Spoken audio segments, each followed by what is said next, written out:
Good morning, grade 1. I missed you all so much. As I told you yesterday, today we are going to study our new story, The Dot. So let's start. The author and the illustrator of this story is Peter H. Reynolds, and the genre of this story is realistic fiction. And as you know from before, realistic fiction is a story that didn't happen in real life, but it can happen. So it has real characters and events that can happen in real life too.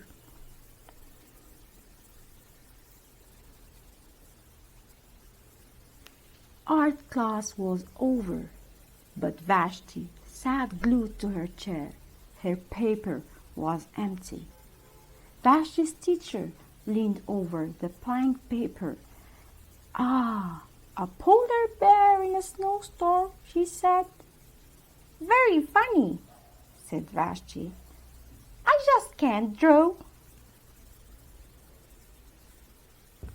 So, what does the phrase "glued to her chair" means? Does it mean that there is an actual glue? No, it means that she didn't move. Just like when you glue a piece of paper, it stays in its place and doesn't move at all. I am going to read page 17 one more time. Vashti's teacher leaned over the blank paper. "Ah, a polar bear in a snowstorm," she said.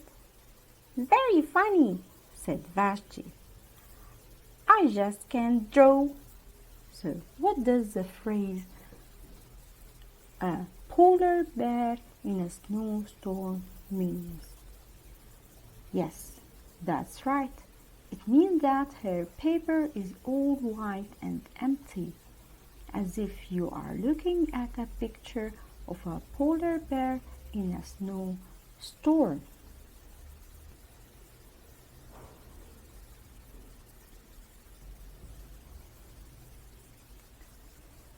Her teacher smiled. "Just make a mark and see where it takes you."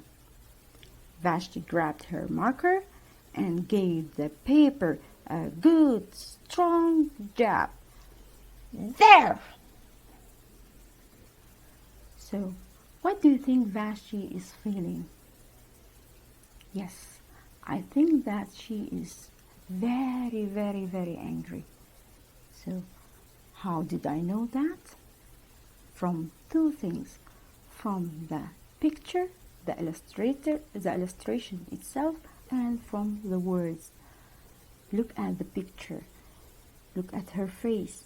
She is frowning and she looks very angry. And the red color here, as if there is a big fire inside her. She is mad. And the word strong jab. There! Look at her. She is making a dot here with a strong jab. So all this indicates that she is very angry.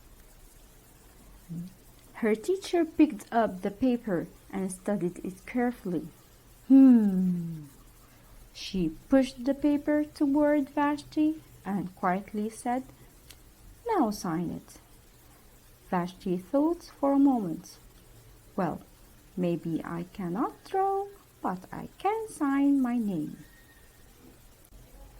So, what do you think Vashti is feeling now? I think that she is less angry, and look at the red color, it starts to fade away.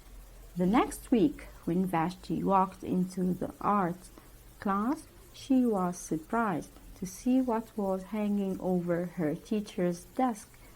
It was a little dot. She had drawn her dot, all framed in swirly gold. Oh my God, her teacher put her picture in a frame and hang it over her desk. I think that this teacher is so sweet and kind.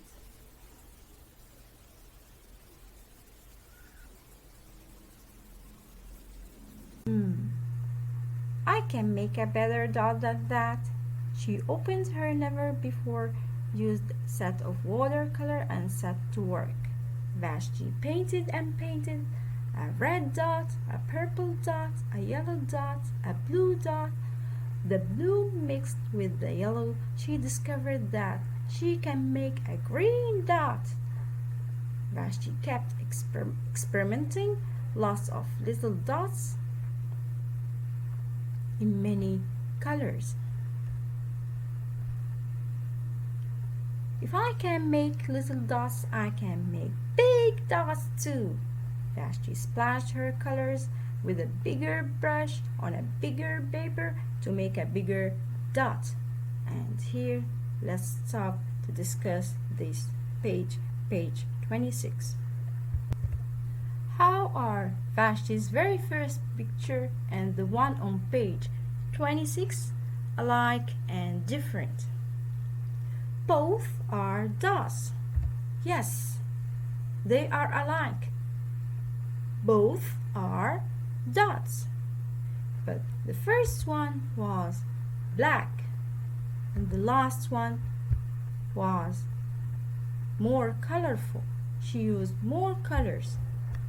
The first one was small and tiny. The last one was very big. Vashti even made a dot by not painting a dot. At the school art show a few weeks later, Vashti's many dots made quite a splash. What does the phrase quite a splash means? Does it mean that someone splashed her with water? No, it means that people were surprised and amazed by her dots. So again, I'm gonna read this page one more time. At the school art show, a few weeks later, Vashti's many dots made quite a splash. Look at all these people. They are happy and excited to see all these beautiful dots. I'm gonna stop here today.